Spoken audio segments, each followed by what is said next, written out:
ನಮಸ್ಕಾರ, ನೀವು ನೋಡ್ತಾ ಇದ್ದೀರಾ ಕರ್ನಾಟಕ ನ್ಯೂಸ್ ಬೀಟ್. ನಾನು ಡೈನಾ.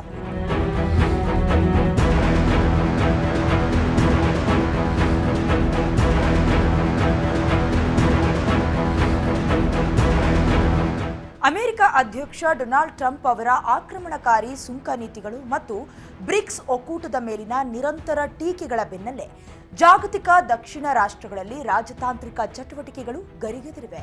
ಭಾರತ, ಚೀನಾ, ಬ್ರೆಜಿಲ್ ಮತ್ತು ರಷ್ಯಾ ಸೇರಿದಂತೆ ಪ್ರಮುಖ ಬ್ರಿಕ್ಸ್ ಸದಸ್ಯ ರಾಷ್ಟ್ರಗಳು ಅಮೆರಿಕದ ಡಾಲರ್ ಪ್ರಾಬಲ್ಯಕ್ಕೆ ಸವಾಲೆಸೆಯಲು ಜೊತೆಗೆ ಟ್ರಂಪ್ ಅವರ ವ್ಯಾಪಾರ ನೀತಿಗಳನ್ನು ಹಿಮ್ಮೆಟ್ಟಿಸಲು ಬಲವಾದ ಮೈತ್ರಿಕೂಟವನ್ನು ರೂಪಿಸಲು ಸಜ್ಜಾಗ್ತಾ ಇದೆ. ಇತ್ತೀಚಿನ ದಿನಗಳಲ್ಲಿ ಬ್ರಿಕ್ಸ್ ಸದಸ್ಯ ರಾಷ್ಟ್ರಗಳಾದ ಭಾರತ, ರಷ್ಯಾ ಮತ್ತು ಬ್ರೆಜಿಲ್ ನಡುವೆ ಮಹತ್ವದ ರಾಜತಾಂತ್ರಿಕ ಮಾತುಕತೆಗಳು ನಡೆದಿದ್ದು, ಇದು ಕೂಡ ಟ್ರಂಪ್ ಕೆಂಗಣ್ಣಿಗೆ ಕಾರಣವಾಗಿತ್ತು. ಈಗ ಟ್ರಂಪ್ ವಿರುದ್ಧ ಶಕ್ತಿ ಪ್ರದರ್ಶನಕ್ಕೆ ಬ್ರಿಕ್ಸ್ ರಾಷ್ಟ್ರಗಳು ಸಜ್ಜಾಗುವ ಮೂಲಕ ದೊಡ್ಡಣ್ಣನಿಗೆ ದೊಡ್ಡ ಪೆಟ್ಟು ನೀಡುವುದಕ್ಕೆ ರಣತಂತ್ರ ರೂಪಿಸಿವೆ. ಭಾರತ ರಷ್ಯಾ ಸಂಬಂಧ ಬಲವರ್ಧನೆ, ಅಮೆರಿಕಕ್ಕೆ ದೋಸ್ತಿ ಟಾಂಗ್. ಪ್ರಧಾನಿ ನರೇಂದ್ರ ಮೋದಿ ಅವರು ರಷ್ಯಾ ಅಧ್ಯಕ್ಷ ವ್ಲಾಡಿಮಿರ್ ಪುಟಿನ್ ಅವರೊಂದಿಗೆ ಶನಿವಾರ ರಾತ್ರಿ ದೂರವಾಣಿಯ ಮೂಲಕ ಉತ್ತಮ ಮತ್ತು ಸುದೀರ್ಘ ಸಂಭಾಷಣೆ ನಡೆಸಿದ್ದಾರೆ. ಈ ಮಾತುಕತೆ ಉಭಯ ದೇಶಗಳ ನಡುವಿನ ಕಾರ್ಯತಂತ್ರದ ಸಹಭಾಗಿತ್ವವನ್ನು ಇನ್ನಷ್ಟು ಆಳಗೊಳಿಸುವ ಬದ್ಧತೆಯನ್ನ ಪುನರುಚ್ಚರಿಸಿವೆ. ಇದರ ಜೊತೆಗೆ ರಾಷ್ಟ್ರೀಯ ಭದ್ರತಾ ಸಲಹೆಗಾರ ಅಜಿತ್ ದೋವಲ್ ಅವರು ಮಾಸ್ಕೋದಲ್ಲಿ ಪುಟಿನ್ ಅವರನ್ನ ಭೇಟಿ ಮಾಡಿದ್ದು, ಶೀಘ್ರದಲ್ಲೇ ಪುಟಿನ್ ಅವರು ಭಾರತಕ್ಕೆ ಭೇಟಿ ನೀಡಲಿರುವ ಬಗ್ಗೆಯೂ ಘೋಷಣೆಯನ್ನ ಹೊರಡಿಸಿದ್ದಾರೆ. ಭಾರತ ಬ್ರೆಜಿಲ್ ಸಂಬಂಧ ವೃದ್ಧಿ, ಪ್ರಧಾನಿ ಜೊತೆ ನಡೆದ ಮಾತುಕತೆ.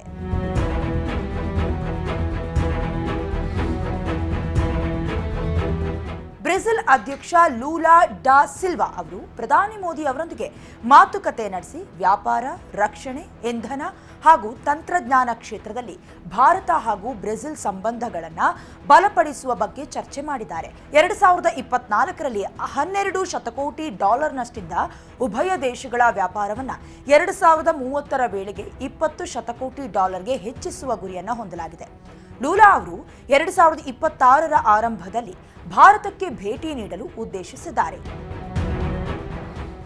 ಭಾರತ ಚೀನಾ ಸಂಬಂಧವು ಹಳಿಗೆ, ಭಾರತ ಚೀನಾ ಭಾಯಿ ಭಾಯಿ.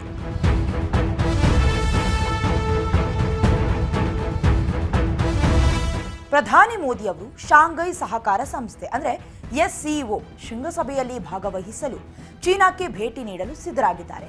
7 ವರ್ಷಗಳ ನಂತರ ಚೀನಾಗೆ ಮೋದಿಯವರ ಮೊದಲ ಭೇಟಿ ಇದಾಗಿದೆ.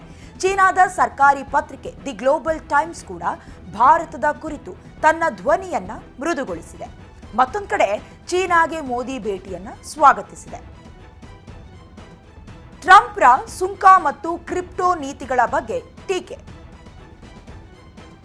ಟ್ರಂಪ್ ವಿರುದ್ಧ ದೈತ್ಯ ರಾಷ್ಟ್ರಗಳು.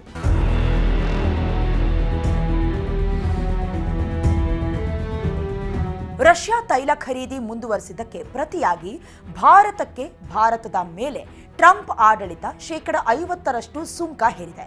ಬ್ರೆಜಿಲ್ ಕೂಡ ಇದೇ ಮಾದರಿಯಲ್ಲಿ 50% ಸುಂಕ ಹೆಚ್ಚಳವನ್ನು ಎದುರಿಸುತ್ತಿದೆ. ಬ್ರೆಜಿಲ್ನ ಮಾಜಿ ಅಧ್ಯಕ್ಷ ಬೋಲ್ಸನಾರೋ ಅವರ ರಾಜಕೀಯ ದಮನದ ಆರೋಪಗಳ ಹಿನ್ನೆಲೆಯಲ್ಲಿ ಈ ಕ್ರಮವನ್ನು ಕೈಗೊಳ್ಳಲಾಗಿದೆ.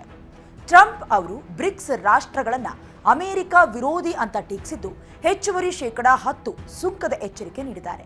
ಇದಕ್ಕೆ ಪ್ರತಿಕ್ರಿಯೆ ನೀಡಿರುವ ಭಾರತ ಸುಂಕಗಳನ್ನು ಅನುಚಿತ ಅಂತ ಕರೆದ್ರೆ, ಬ್ರೆಜಿಲ್ ಅಧ್ಯಕ್ಷ ಲೂಲಾ ಅವರು ಟ್ರಂಪ್ ಜೊತೆ ನೇರವಾಗಿ ಮಾತುಕತೆ ನಡೆಸುವುದಕ್ಕೆ ನಿರಾಕರಿಸಿದ್ದಾರೆ. ಕ್ರಿಪ್ಟೋ ಕರೆನ್ಸಿಯ ಬಗ್ಗೆ ಟ್ರಂಪ್ ಅವರ ನಿಲುವಿನಲ್ಲಿ ಬದಲಾವಣೆ ಕಂಡು ಬಂದಿದೆ. ಹಿಂದೆ ಬಿಟ್ಕಾಯಿನ್ ಅನ್ನ ವಂಚನೆ ಎಂದು ಕರೆದಿದ್ದ ಟ್ರಂಪ್ ಈಗ ಅಮೆರಿಕವನ್ನ ಕ್ರಿಪ್ಟೋ ರಾಜಧಾನಿಯಾಗಿ ಮಾಡುವುದಕ್ಕೆ ಪ್ರಯತ್ನ ಮಾಡ್ತಿದ್ದಾರೆ. ಬ್ರಿಕ್ಸ್ ದೇಶಗಳು ಡಾಲರ್ಗೆ ಪರ್ಯಾಯವಾಗಿ ತಮ್ಮದೇ ಆದ ಕರೆನ್ಸಿಯನ್ನ ತರುವ ಪ್ರಯತ್ನಕ್ಕೆ ಇದು ಪ್ರತ್ಯುತ್ತರ ಅಂತ ಪರಿಗಣಿಸಲಾಗಿದೆ.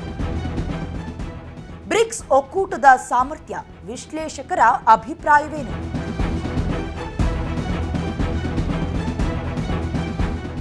ಬ್ರಿಕ್ಸ್ ಒಕ್ಕೂಟವು ಪ್ರಸ್ತುತ ವಿಶ್ವದ ಜನಸಂಖ್ಯೆಯ ಸುಮಾರು 46% ಪ್ರತಿನಿಧಿಸುತ್ತದೆ ಮತ್ತು ಜಾಗತಿಕ ಜಿಡಿಪಿಗೆ ಸುಮಾರು 35.6% ಕೊಡುಗೆ ನೀಡುತ್ತಿದೆ. ಟ್ರಂಪ್ ಅವರ ಸುಂಕ ನೀತಿಗಳ ವಿರುದ್ಧ ಈ ರಾಷ್ಟ್ರಗಳು ಒಗ್ಗೂಡ್ತಾ ಇರುವುದು ಜಾಗತಿಕ ರಾಜಕೀಯ ಮತ್ತು ಆರ್ಥಿಕ ವ್ಯವಸ್ಥೆಯಲ್ಲಿ ಪ್ರಮುಖ ಬದಲಾವಣೆಯನ್ನು ತರಬಹುದು ಹೀಗಂತ ವಿಶ್ಲೇಷಕರು ಅಭಿಪ್ರಾಯ ಪಡ್ತಿದ್ದಾರೆ. ಇದಾಗಿತ್ತು ಈ ಹೊತ್ತಿನ ವಿಶೇಷ. ನೋಡ್ತಾರೆ ಕರ್ನಾಟಕ ನ್ಯೂಸ್ ಬೀಟ್, ನ್ಯಾಯ ನಮ್ಮೊಂದಿಗೆ, ನಾವು ನಿಮ್ಮೊಂದಿಗೆ.